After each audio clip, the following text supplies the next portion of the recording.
Hey pirate fans around the world, this is the cursed Caribbean map.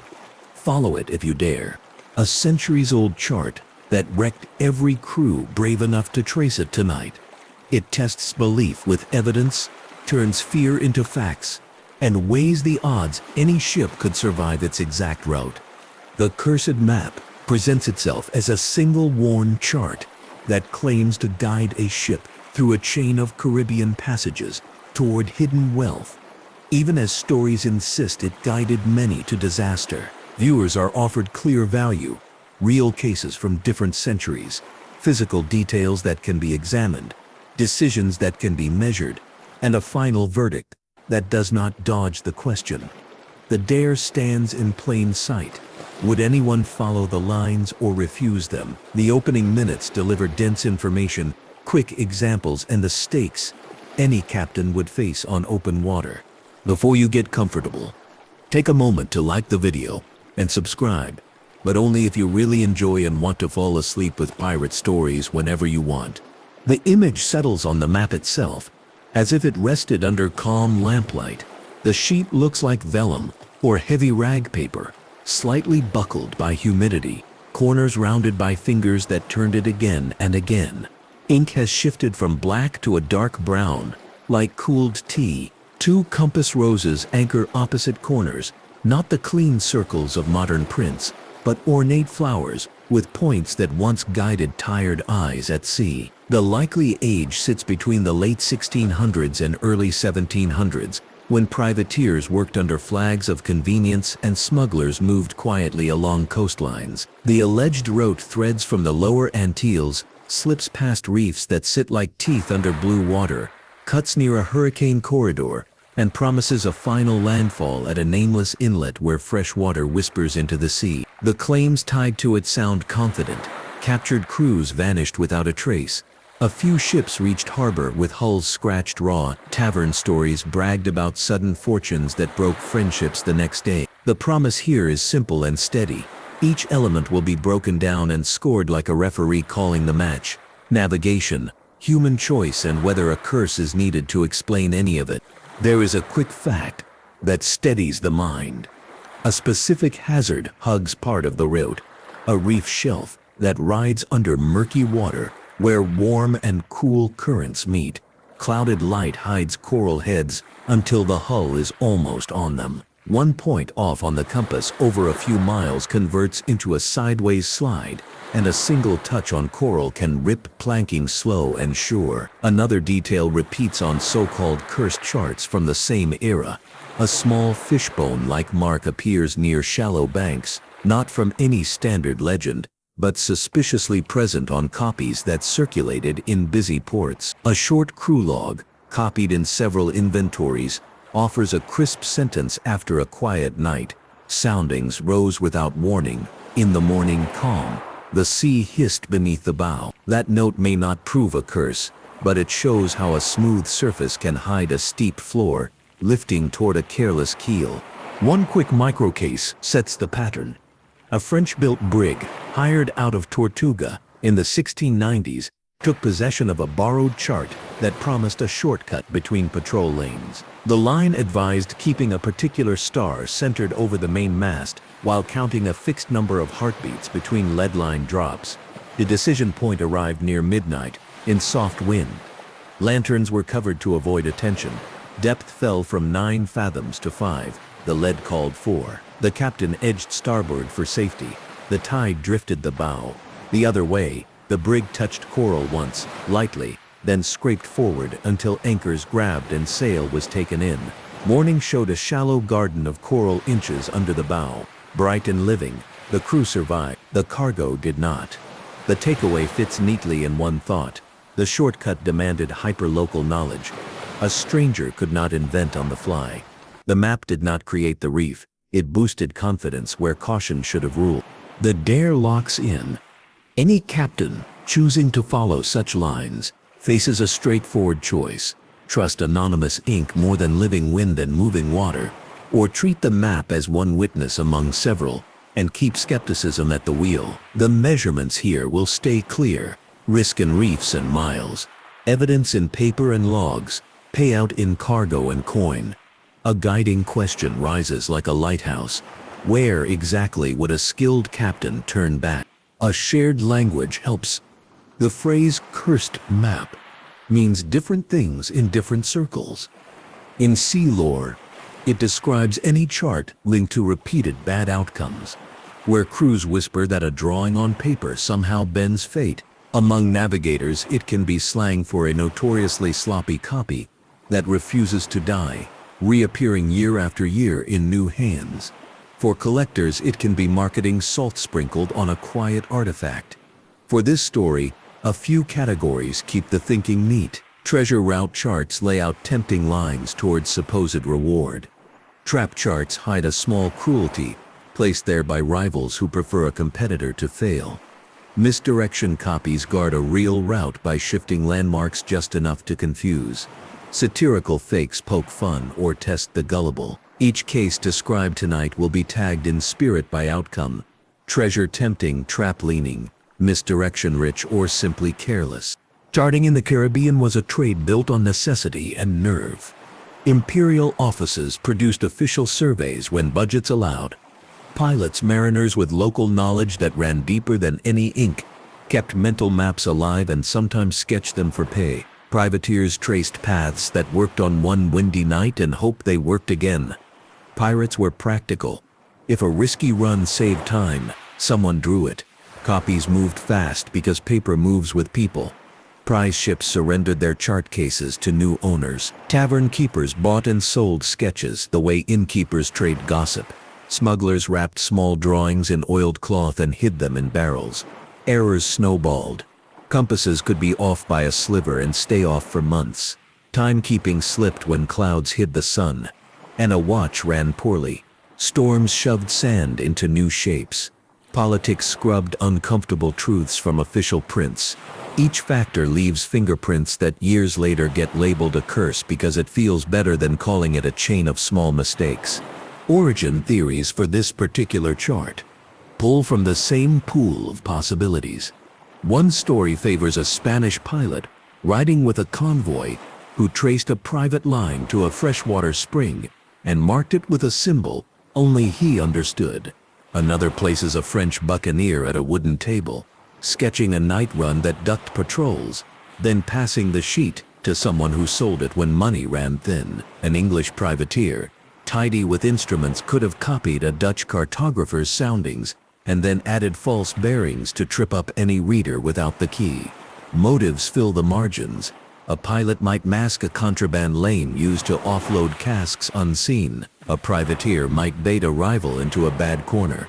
A printer might dress up a chart with pretty ornaments to distract from light data. Dating clues live in small details: how an island's name is spelled, the style of compass roses, the density of rum lines, the watermark in the paper if lifted to the light, even the brown of iron gall ink, and the pressure marks of compasses and dividers.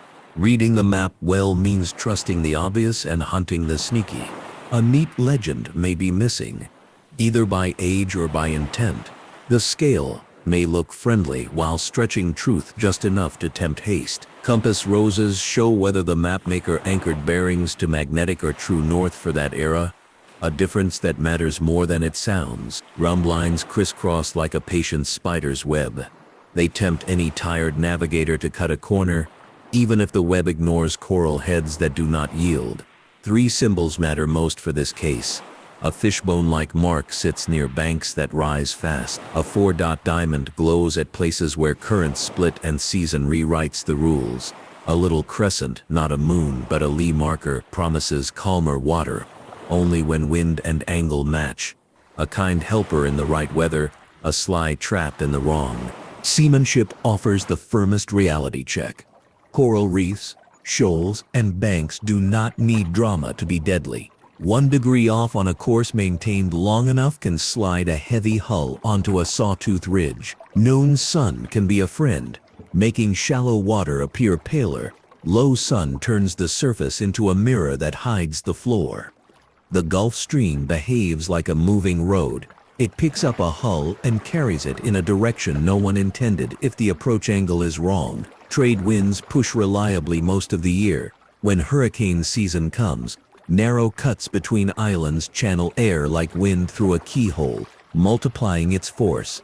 If a note on the map suggests timing like best in late summer, that might be a gentle way to say safe only in a slim window. A so-called curse often masks a disregarded calendar. Curses grow in minds because minds try to tidy chaos. People link losses that feel similar and draw a line between them. Fear spreads at sea quickly. Silence in a galley can mean superstition is growing. The gambler's fallacy thrives when a crew has gotten away with risky squeezes a few times. A fourth try feels fated to work. Rumors move in every port and warp under pressure. Records from admiralty courts record what helps arguments, not pure truth. A sailor telling a story over rum does not set out to lie. He edits for rhythm, and rhythm can add ghosts that never existed. A single wreck multiplies into a handful of versions by the time the story reaches a second harbor. Calling the mess a curse gives it shape and a name. Clean proof asks for a matrix, not a mood. Ship logs written during or right after an event carry weight, especially when the writer had no reason to perform. Court records help, with caution, because each side wants to win. Letters between owners and agents can be frank about losses and blame. Port entries mark arrivals and damage in boring detail, which is exactly the detail that helps. On the physical side, paper tells stories with watermarks, fiber and edge. Ink chemistry can align with a decade. Tool marks show where points dug in. Consistency across independent sources earns confidence. Disagreement is not a crime, but it demands an explanation. The first extended case lives in the late 1600s and follows a privateer who preferred speed to gunfire. His bark, narrow and quick, carried a chart taken from a Spanish prize. A friendly pilot had whispered about a quiet line, sketched across a star-shaped shoal near a small watering cove. The notes on that line read clear at dawn, with a neat arc that brushed the shoal as if teasing it.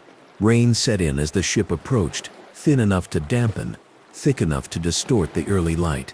Wind shifted a few points south.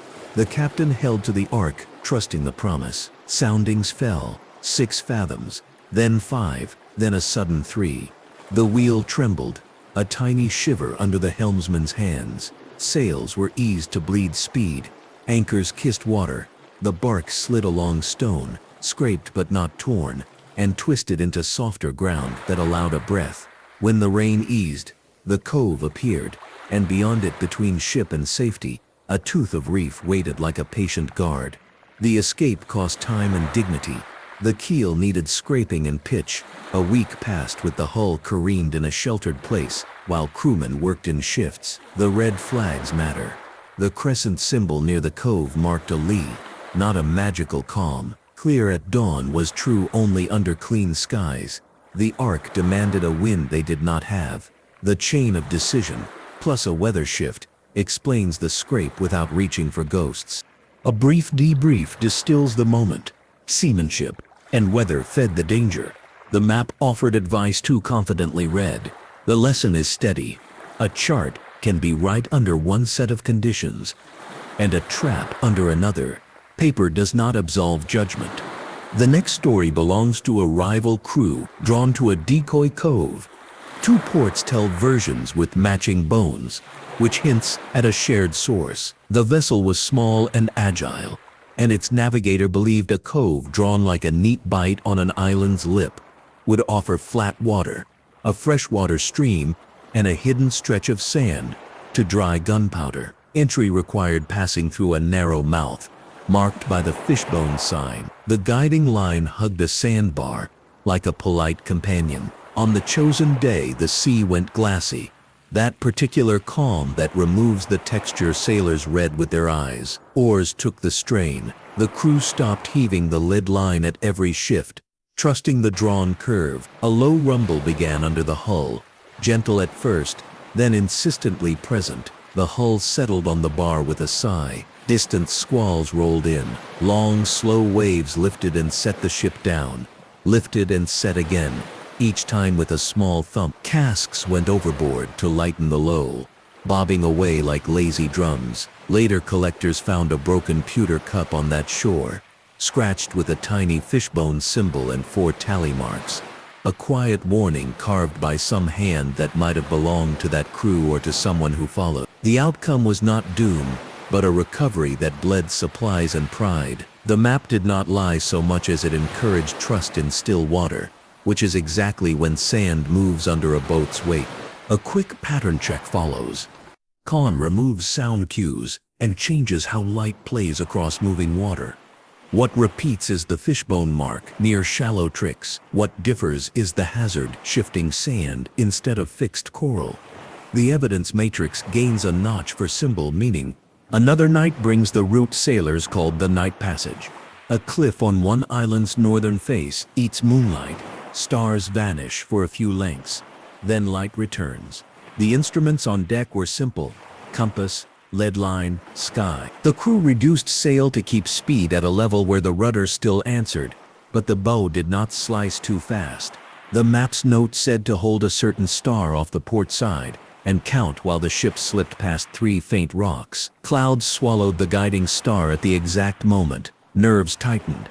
The helmsman felt his way by the pressure of water on the rudder. The lead line returned generous readings: 7, 6, still 6, until someone pulled up the weight and found a clump of seaweed hugging the sinker, giving false comfort. The bowman learned to read darkness as a texture and saw a pale smear on the water. To starboard, foam, where swell hissed across something hard. The ship passed by with inches to spare. The crew spoke in tight voices under their breath, the sound people make when danger has just walked away. The map's promises fit a perfect night. The night given was not perfect. Later, a mate wrote, "The chart is a gentleman by day and a trickster by night." The ship did not wreck. The trap was subtle and avoidable. Human factors come into view without blame. Night sailing tires everyone. Judgment dulls while pride remains sharp. Hierarchy can silence useful doubt if a junior officer fears a captain's temper. Momentum traps choices. Once a ship commits to a narrow run, turning around feels as risky as going forward. If a later storyteller blames a curse, a quiet scorecard marks command pressure and fatigue instead. A 4th story pursues what might be called a hopeful shortcut. The chart shows a narrow thread between islands that trims a full day. On paper, the water looks clean and deep. An invitation printed in neat lines. In the real sea, the bottom rises like a saddle, with a ridge near the center barely submerged in certain tides. Tidal streams cross there like 2 slow crowds pushing each other's shoulders. A captain took the cut with a fair wind and a flood tide. For the first stretch everything went smoothly. Then the crossing current slid the ship a ship's width toward the ridge. The helmsman corrected. Correction added drag. Wind eased. Speed dropped until the rudder lost power. The hull became a slow raft. A low thud announced a touch, not a tear. The anchor went down, the line stretched, and the ship waited for the tide to swing. Time saved on paper dissolved at sea. Profit turned into a lesson. The debrief for shortcuts earns a clean phrase. The shortcut tax. It can be paid in minutes that become hours, in scraps on the keel that become weeks of patching, or in cruel seasons. In lives, there are windows when that cut behaves well. Rising wind, a skipper who knows the exact set of the tide. There, for most, the odds lean against the rush. A 5th scene belongs to modern hands, who traced portions of the old route with present-day tools. A small salvage team brought rigid inflatable boats, side-scan sonar, and GPS to compare the ink with reality. Near the supposed quiet landfall, the sonar returned shadows with angles too tidy to be natural. Timbers half swallowed, iron fittings glinting in the fish-like screen. Divers dropped into clear water and found a low wreck, more likely a coastal trader than a flagship, settled into sand as if it went to sleep. The team marked positions, took photographs, and left without moving anything. At a narrow mouth marked by the fishbone sign, the sonar showed the sill of sand still present, but shifted several yards from older records. Modern tools turned whispers into dots and lines. Yet even those tools bowed to tide and wind. The promised fortune did not rise. The promised hazards were exactly where a careful reader of water would expect. The cluster of cases, old and new, lets patterns stack where fear once stood alone. Reefs rise fast. Sandbars migrate quietly. Night hides detail and narrows options. Shortcuts collect a toll. Technology lowers guesswork, not risk to zero. A fair and cautious scorecard points first to nature, then to misdirection, in a few places, and only then to myth. Someone at some time added a nudge toward error, but water did most of the work. The question of why crews risked it at all opens a calm ledger. A hold packed with sugar, tobacco or indigo, held months of wages in compressed form. Prize rules fed not just crews but investors, who bankrolled voyages with expectations sketched in ledgers. Credit and debt pulled on captains like tides on hulls. Missing a delivery could sour a reputation or end a career. A clean run promised enough coin to square accounts. Not returning did not freeze the economy. Competitors sometimes profited from a rival's absence. Insurers kept premiums, and opportunists bought rumors of wrecks and hired locals to recover goods. There was also a mentality that sailors rarely named out loud: the last voyage mindset. A quiet moment when a tired captain imagines one final risk that ends with comfort on land. In that mood, a crisp line on an old sheet looks like permission. The toolbox of chart tricks deserves a clear look that avoids jargon. Mirror lines are simple mischief. Draw a correct path as if reflected, so an unwary reader inverts left and right at a tight corner. False bearings are subtler, an arc that looks exact but drifts by a few degrees where it hurts. Constant offsets shift the entire drawing so every point stands off its true place by the same small amount. Decoding these games is not magic, it is comparison. Set 2 or 3 copies from different sources side by side.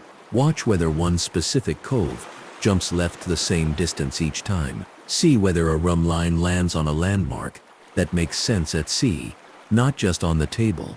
The likely trick in this case is a soft scale shift. A gap appears modest on paper. In water, currents stretch it until time and rope run thin. Underestimation becomes the real trap. Weather and currents never grow old, they just repeat lessons until someone listens. Trade winds blow from east to west in a pattern.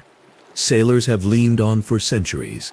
The Gulf Stream is a highway moving north and then east. It lends speed in one direction and steals position in another.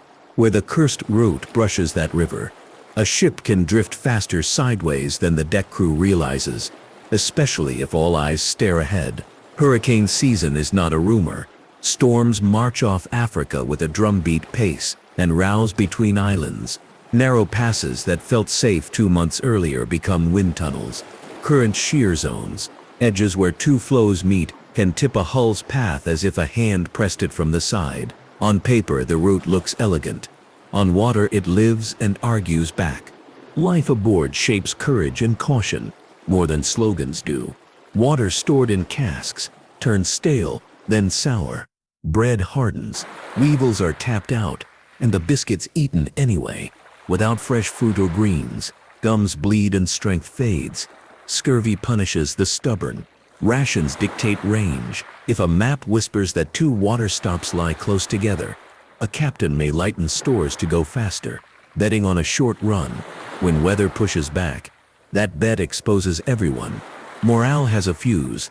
Mutiny can be loud, but often it is quiet. Sullen work, missing tools, passive resistance. Superstition rises when stomachs empty. A chart blamed for misery becomes the perfect scapegoat for choices made under easier skies. Law and loot tie knots that tighten after a wreck. Some islands enforced salvage laws that granted locals a share of recovered goods. Other places let strong swimmers take what they could and call it help. In a courtroom, a damaged chart could appear as evidence to shift responsibility.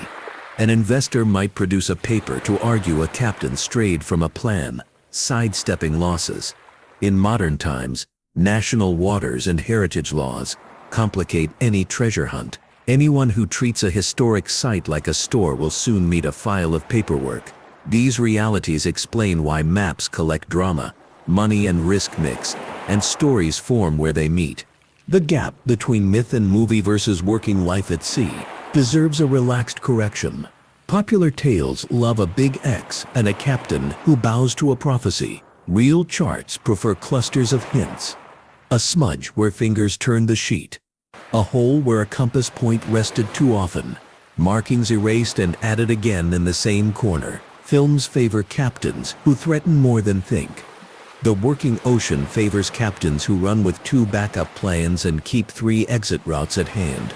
This cursed chart sits closer to the practical world than to spell books. It contains honest dangers, a few deliberate misdirections, and plenty of places where confidence outpaces caution. Imagination helps the audience weigh choices with calm curiosity.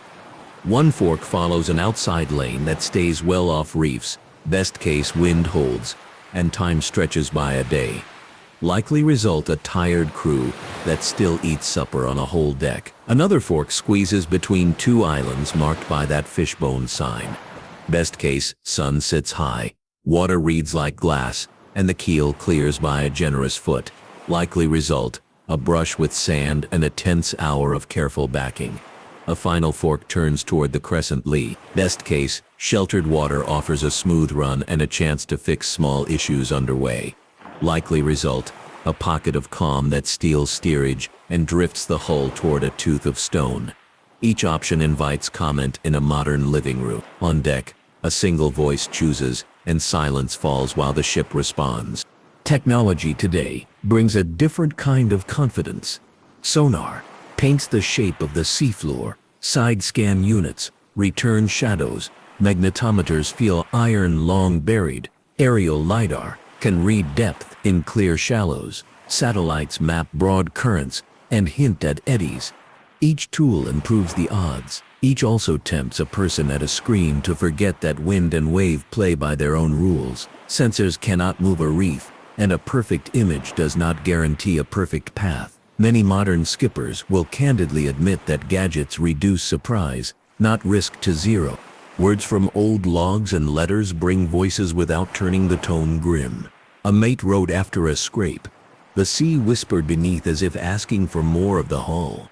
A skeptic working as a port clerk noted charts do not harm, readers do, when pride blinds. A survivor told a tavern scribbler that map showed a safe bend.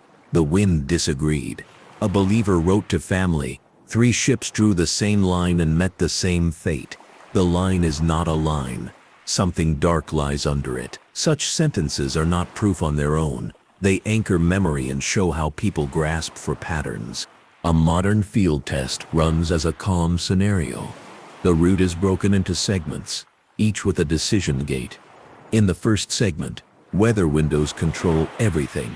In calm months, a safe passage chance sits near 7 and 10. The second segment crosses a current edge. Live data and a respectful approach have the drift risk. The third threads a reef shelf at midday. Good sun and correct angle turn murky guesses into readable water. The fourth approaches the crescent lee. Here, local knowledge beats any printed symbol. The final landfall calls for patience with tide and an eye for discolored water near a freshwater outflow. In this simulation, a care-minded team completes the run and returns with no treasure but with a precise map of risk turned into lived experience. To make risk tangible, without math anxiety, a pocket calculator in words finishes the point. 5 inputs do the work: season, crew experience, vessel type, provisions and technology. From those, 3 outputs appear like traffic lights. Turn back when season runs foul, crew runs green, stores run thin, or the boat is too heavy for tight spaces. Proceed. If insured when most boxes favor safety, but an exit plan still matters.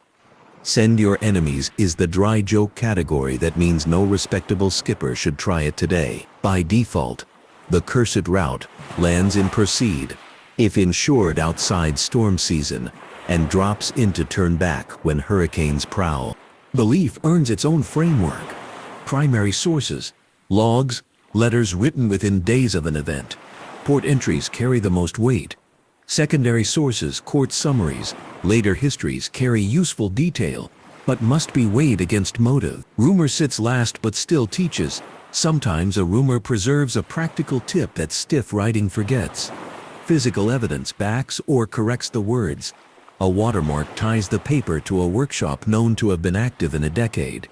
Ink recipes line up with laboratory tests. Tool marks match the bite of period instruments. After all of that, the fair score for the curse claim reads like a calm sentence.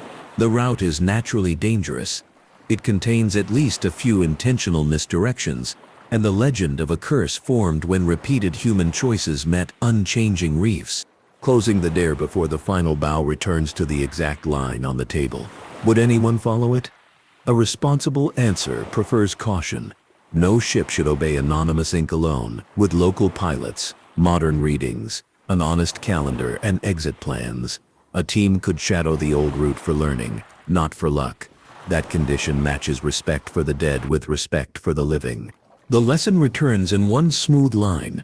What sounds like a curse often captures the fingerprints of risk, wind, current, stone, and human pride pressed into one story. Seamanship stands as the real counterspell.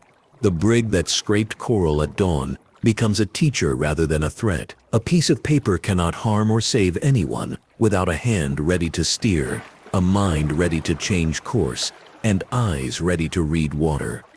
If someone mentions a cursed chart tomorrow, the simplest response will sound wise. The sea rewards respect, and a map rewards study. There is a gentle glance forward that keeps curiosity awake without noise. Other routes promise too much and charge heavy interest. Other harbors lived and died by tides and trade. Comments help map what to explore next. A preferred fork in this very route, a legend worth testing with the same steady light. A place where geography and story still argue. It helps to linger with the chart in the mind's eye a little longer, because small details guide big choices. Along one corner, faint pinpricks sit in pairs, where a navigator set dividers to step out distances. Those pinpricks tell a story of someone rehearsing the route on a table before trusting it on a deck. Near a shallow bank, a thin, almost invisible scrape shows where a compass needle bit too deep. As if the mapmaker hesitated at the exact place the sea punishes hesitation. A smudge, slightly darker than the rest, lies where fingers turned the sheet. It sits at the same latitude as the tricky reef shelf, hinting that crews in different years paused with the same concern. These marks are not poetry. They suggest the map carried value, at least to those who believed in the balance of risk and reward. Quick fact: in many charts from this era, latitudes read cleaner than longitudes, because time was hard to keep. Noon allowed a rough fix north to south, east to west, needed clocks that rarely behaved at sea. This small truth explains why lines that look precise can mislead eastward or westward by a frustrating amount. On the cursed route, that bias matters. A crew can nail latitude and still drift sideways onto trouble, and later call misfortune by a larger name. Heads up on this. Winds shape water, color in ways even a child can learn to read. Over sand, the sea turns a softer turquoise. Over weed, it deepens to a silky green. Over coral, it brightens, and then goes treacherously pale.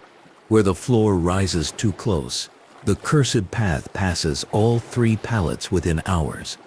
A chart can mark them. Eyes must still judge them in that day's light. Returning to the privateer who scraped at dawn, more of the human picture adds depth without adding drama. The bosun, older, scarred, practical, kept a pocket coil of line for emergency soundings, and had a habit of humming when nervous. The humming stopped at 5 fathoms. The cook, who doubled as a kind of quartermaster, began quietly to count the remaining sacks of meal and guessed how many days of comfort remained. If the ship lost time, None of them believed in curses in the loud way of ballads. They believed in habits. After the scrape, those habits tightened. A second lead line stayed ready, and a junior hand learned to read the surface with a squint. The chart taught them. Yes, but it taught by error. The rival crew at the Decoy Cove left more than a scratched cup in story. A page from their log, copied years later by a port clerk with neat handwriting, includes a line that invites a smile. Calm water borrows manners from a mirror. It tells lies politely. That sentence spoke across eras, and later pilots liked to quote it to impress apprentices. The curse did not speak, the water did. As for the night passage, a quiet detail belongs here.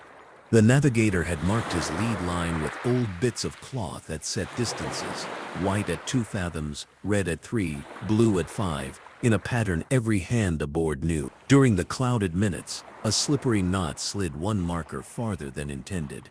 The error was fixed at dawn with calm hands and a patient retie. The lesson landed without a lecture. Instruments are only as honest as their upkeep, and upkeep wobbles at midnight when eyelids sag.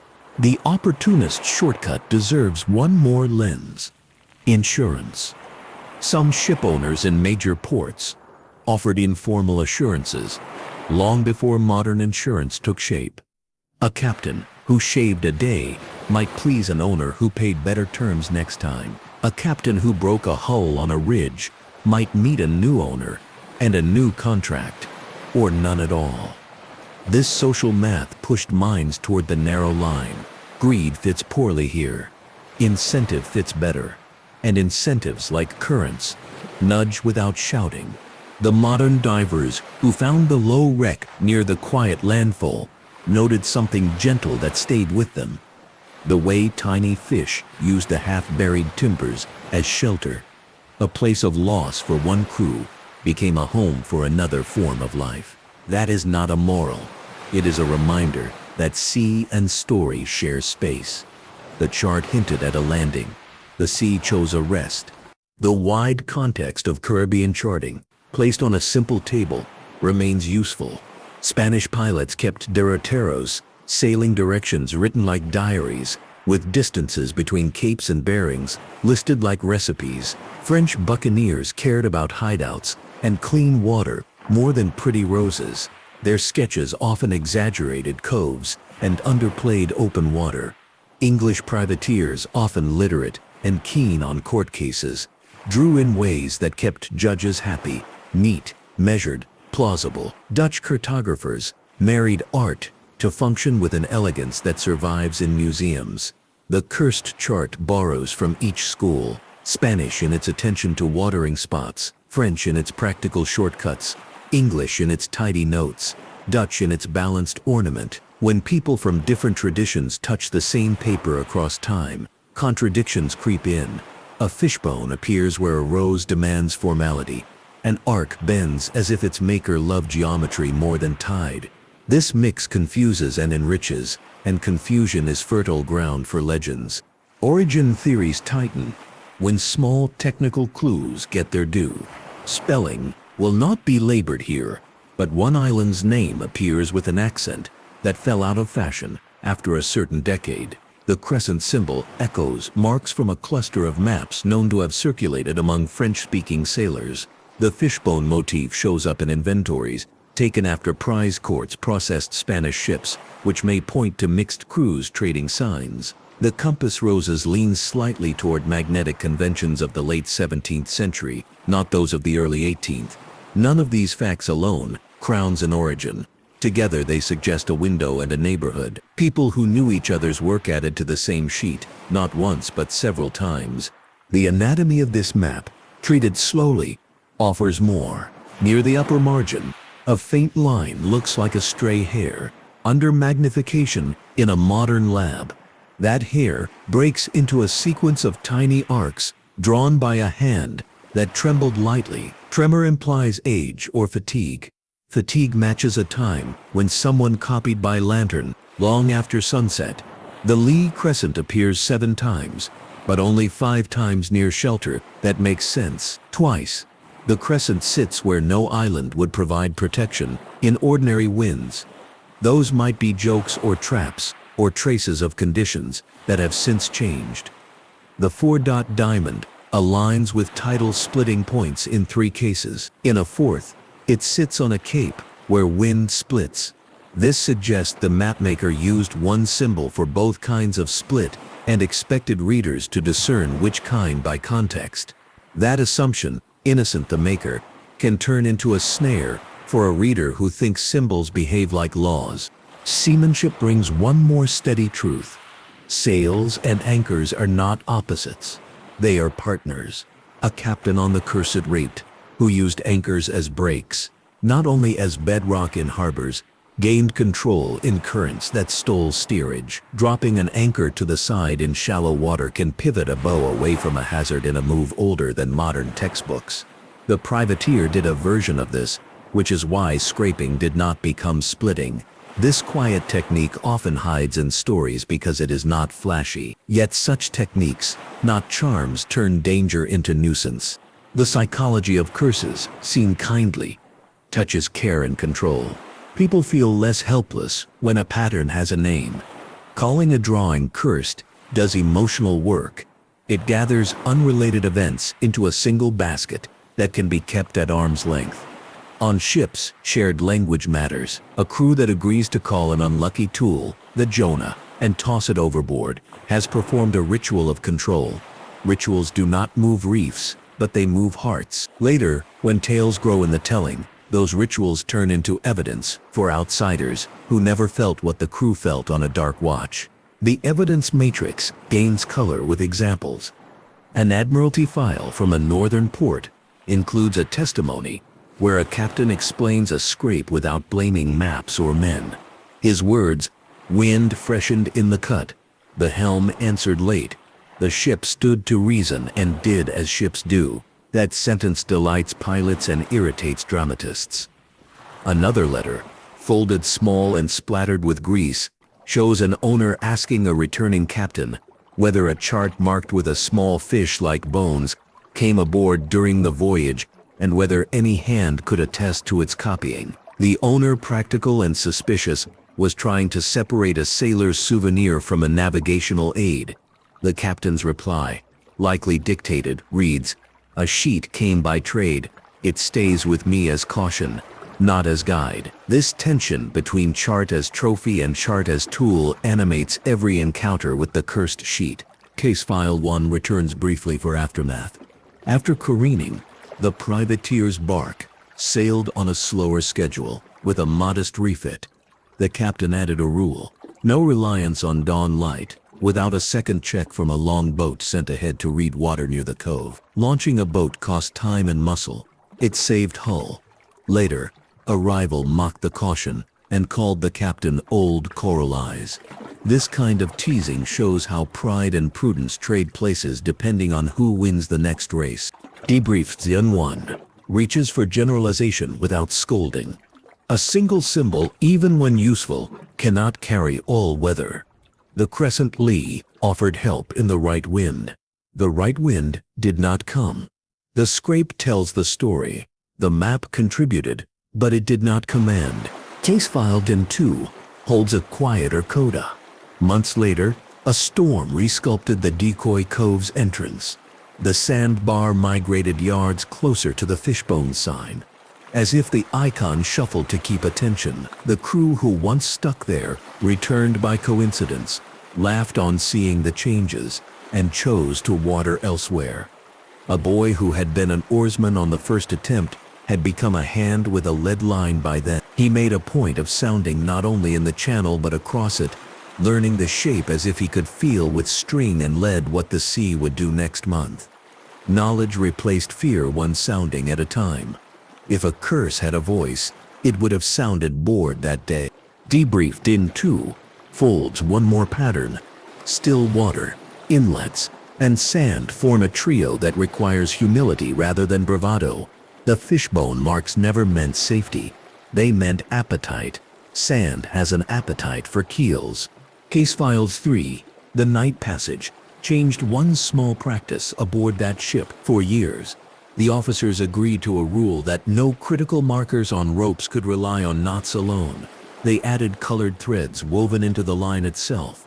Under a lamp, in rain, in cold, the color showed when touch lied. A quiet innovation born of a near miss then traveled in gossip form, because clever little tricks spread faster than sermons. Debriefing 3. Tallies human factors in honest terms. Fatigue builds, arithmetic at errors. Hierarchy can hush good sense. Relief at passing a hazard can lull eyes before the last danger has drifted away. If any curse score is kept, human factors claim the largest slice. Case filed Zen 4. The shortcut earned a small parable among coastal pilots.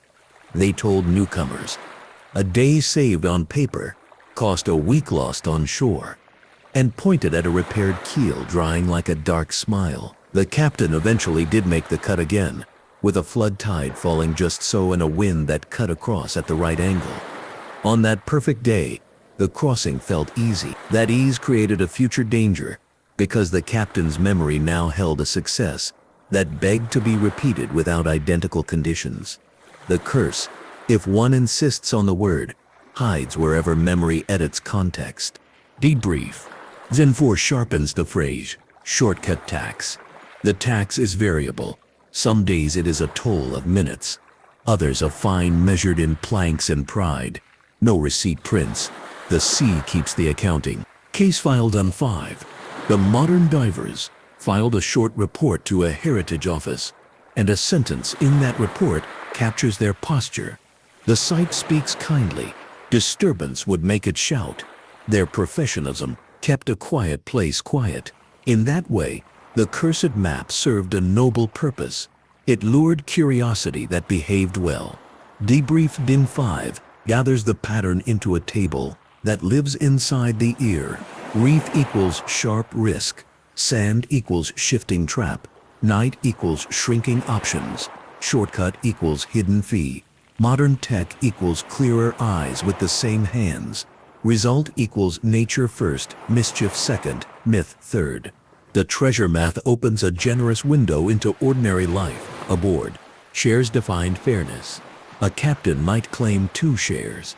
A quartermaster 1.5.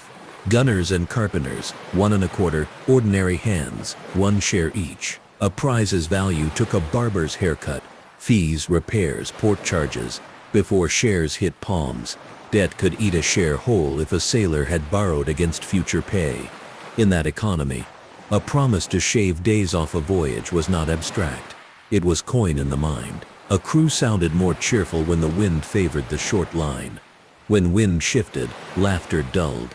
This rhythm does not condemn anyone.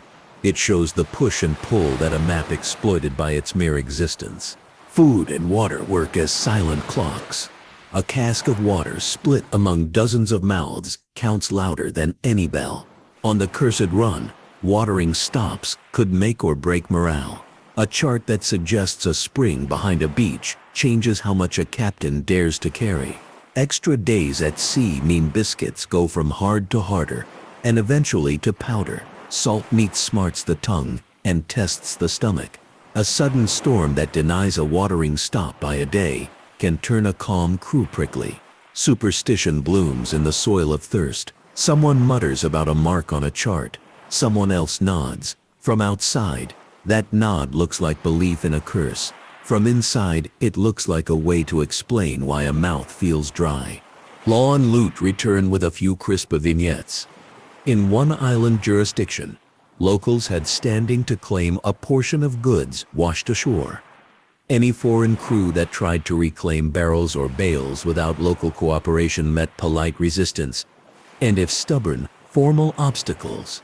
In another port, governors encouraged privateers to bring prizes in and discouraged freebooters. A difference written in the subtle ways paperwork either moved or stalled. A damaged chart appearing in a courtroom might sway opinion by making a captain look prepared or reckless, depending on how counsel framed it. This malleability feeds mythology. A map could be saint or sinner based on a legal need, not on salt-stained reality. Myth and movie offer useful corrections through clarity, not scorn. Stories love X marks and single-line prophecies because they are clean. Real sailing, loves redundancy. A chart, a laid line, a lookout with good eyes, a shore sign. These together make safety. When films show a captain ripping a map and hurling it to the deck, drama wins.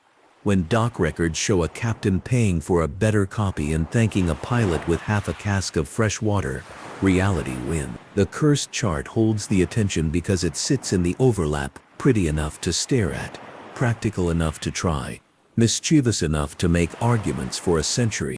The audience gauntlet, choosing among forks, can grow even more vivid without straining credulity.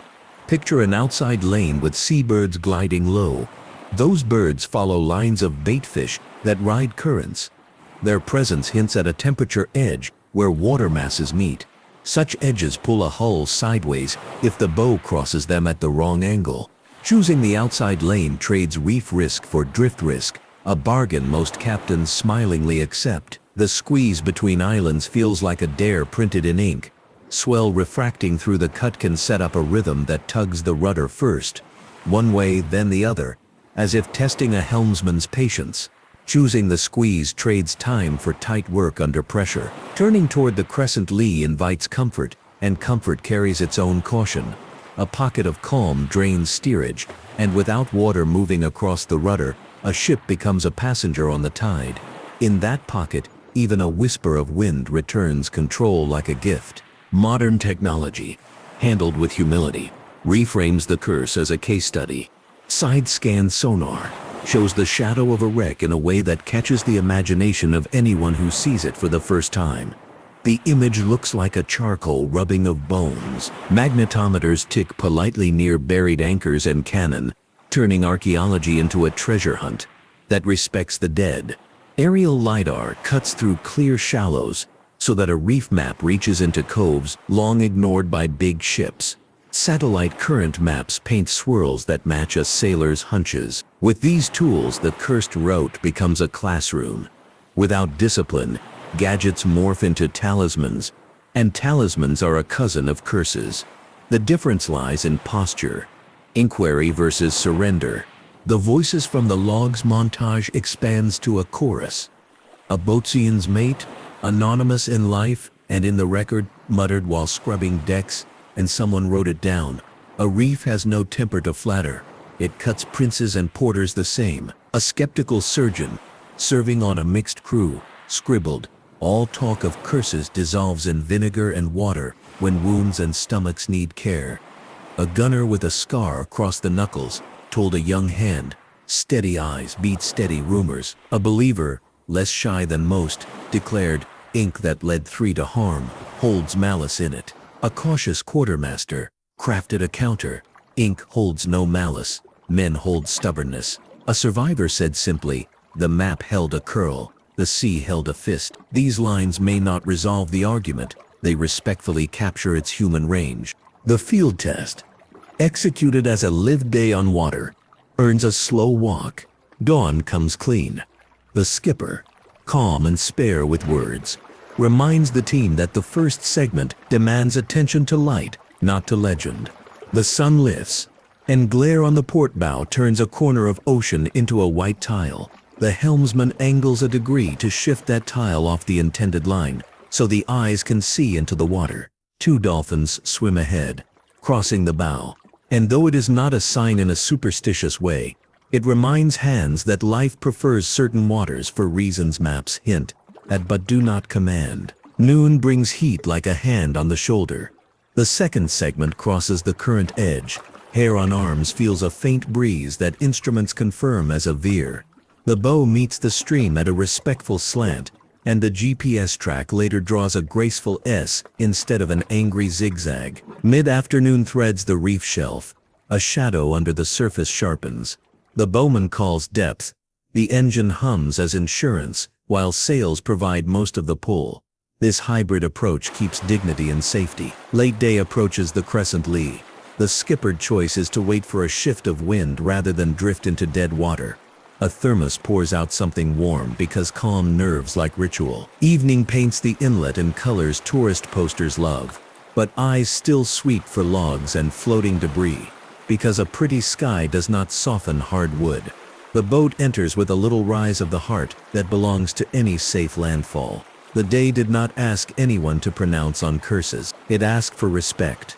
A pocket risk calculator, put into plain language, finishes the math. Season: green light in fair months, red in storm tracks, yellow in shoulder weeks, where thunderstorms surprise. Crew: green hands who still mix port and starboard, are not shameful, they are beginners. Pairing them with watchful leaders raises safety. Pairing them with bravado lowers it. Vessel: a nimble sloop that can turn inside its length, removes headaches.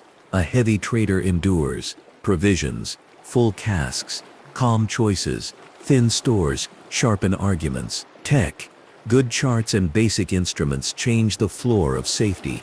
Adding sonar and current maps raises the ceiling. From those inputs, the outputs appear without mystique. Turn back when red outweighs green. Proceed, if insured, when green wins, but a couple of yellows blink. Send your enemies when the board glows red and someone still smiles too broadly. Belief in evaluation. Enter the home stretch together. Primary sources deserve affection because they are boring in the right way. Entered port late. Crew tired. Keel scraped. Water taken. May not sparkle, but it fixes truth to dates and tides. Secondary sources help and can mislead.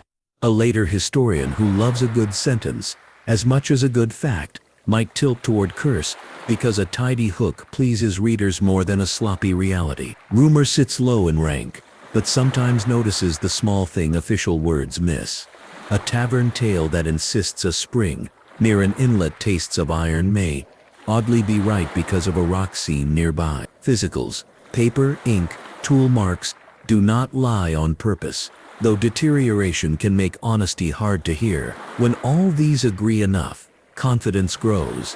Where they argue, a verdict must either accept uncertainty or choose a path with an honest caveat. Before the final answer, a small museum of map mischief extends the joy. Some maps hide a poisoned bearing, a single line measured from a wrong center, so copied versions drift in a precise way that betrays the thief. Others tuck a tiny portrait in a compass rose. Collectors love the whimsy, but sailors sometimes mistake it for code. There are charts where one safe harbor is drawn, the size of a thumbnail, while a dangerous bay gets the size of a coin, a subtle editorial that flatters a home port. The cursed chart does none of these flamboyant tricks. It practices softer arts, context-dependent symbols, scale that flatters hope, and a line that tempts a hard-working mind to shave time. Now the dare returns with dignity. Would anyone follow it? A grounded answer says no for profit and yes for study, if and only if conditions align. Anonymous ink does not deserve command of a hull, with local pilots hired not as ornaments but as leaders, with modern eyes under the water, with a schedule chosen for the sea's mood rather than for an investor's impatience. The route can be shadowed. That use educates and honors those whose bones and timbers found their rest along similar lines. Sailing the cursed chart as pilgrimage, not as payout, fits the century now lived in. The outcome then is a verdict that neither mocks belief nor flatters fear. What sounds like a curse turns out to be a braid of risk, strands, reef, current, weather, hunger, hope, pride, and the human tendency to tell clean stories about messy events. Seamanship is the tool that unbraids those strands. The brig that ground at dawn did not hear a whisper from fate, it heard a scrape from stone. The decoy cove did not lure by magic, it lured by geometry. The night passage did not pick favorites, it demanded light. The shortcut did not betray, it charged. The modern divers did not break spells, they respected a sight. The map proved powerful, only in the way any tool is powerful, in the hands that choose how to use it. Closure arrives in a circle back to the microcase. The French-built brig, repaired and refitted, sailed past that same reef, months later on a bright noon.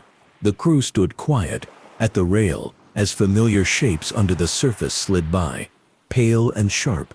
No one spoke of curses. A junior hand pointed at a faint line in the water where current and tide met, and an older hand nodded. Knowledge had replaced story without killing wonder. The chart that once made them bleed time now made them better readers of the sea. That is a good exchange rate in any century. A final, clean takeaway that fits in a pocket sends viewers onward. The sea rewards respect, not bravado. Maps reward study, not faith. Repeating that tomorrow will not change a reef, but may change a choice. Two gentle teases offer places for curiosity to dock next time. One invites a walk along other perilous lines that promised shorter voyages and delivered long repairs, the kind of routes merchants whispered about and pilots argued over. Another invites a night in a harbor city where tides wrote the schedule and sin wrote the headlines, a place that rose on trade and dropped into water faster than any sermon could warn. A simple prompt keeps the conversation practical, favorite route among the Three Forks, and a legend worth testing under the same steady light in a future late-night sail across history's water.